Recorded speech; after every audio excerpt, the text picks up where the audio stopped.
उसमें ज़्यादातर लोगों की चिंता ये है कि 2001 से 2004 में बाढ़ आया था। लोगों को अपना घर, गांव, देहात, पंचायत छोड़कर 3 दिन 4 दिन भागना पड़ा था। उन लोगों को अब ऐसा लग रहा है कि वापस फिर से ये होने वाला है, क्योंकि नदी कटते कटते नए बांध के बिल्कुल करीब आ गई है। ये लोगों ने मुद्दा उठाया। तो बाढ़ और जल संसाधन की जो व्यवस्था है, उसमें जैसे मसान नदी को लेकर बताया कि केदार पांडे जी के टाइम पर मसान नदी पर डैम बनाने की जो कोशिश की गई थी, उसके बाद उस पर कोई प्रयास आज तक नहीं हुआ है, जिसकी वजह से बहुत बड़ी संख्या में, बहुत बड़ी एरिया में लोगों को तकलीफ है। तो एक ये बड़ा मुद्दा। इसके अलावा करीब 27 छोटी बड़ी नदियों का लोगों ने नाम लिखवाया है, जिसको आप बरसाती नदी मान सकते हैं। ऐसी नदियां जिसमें कभी अचानक से, अभी तो वो सूखा हुआ है, लेकिन अचानक से उसमें नेपाल से पानी आ जाता है, बरसात के दिनों में पानी आ जाता है और बड़ी संख्या में उससे तबाही लोगों की होती है। 1 या 2 दिन में तबाही हो जाती है और सरकार को कई जगहों पर, कई अवसरों पर तो उनको पता भी नहीं चलता है कि बाढ़ आ गई, 2-4 गांव बह गए, उनका फसल बर्बाद हो गया, उनके जानवर बर्बाद हो गए।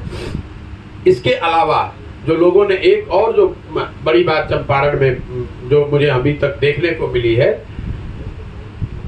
यहाँ पर जो जमीन का बंटवारा है उसको लेकर भी मैं बड़ी संख्या में लोगों ने कंप्लेन करा है। कोई एक मोटे तौर पे अनुमान है, मैं इसका ऑथेंटिक कोई प्रमाणिक तौर पर बात नहीं कर सकता हूँ, करीब 1.25 लाख ऐसे लोग चंपारण, पश्चिम चंपारण में हैं जिनको जमीन का पट्टा पिछले 30 से 35-40 साल में दिया गया है। अलग अलग सरकारों के द्वारा दिया गया है, अलग अलग व्यक्तियों के द्वारा दिया गया है।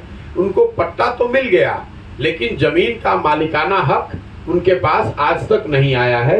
इस वजह से ज़्यादातर भूमिहीन जिनको सरकार ने अपने कागज पर जमीन दे दिया है, उनके हाथ में जमीन नहीं है।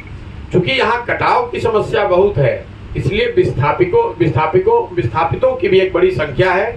रोड के किनारे बड़ी संख्या में ऐसे लोग मिले जो अपने गांव से बिल्कुल विस्थापित हो गए, बाढ़ आ गया या कटाव की वजह से।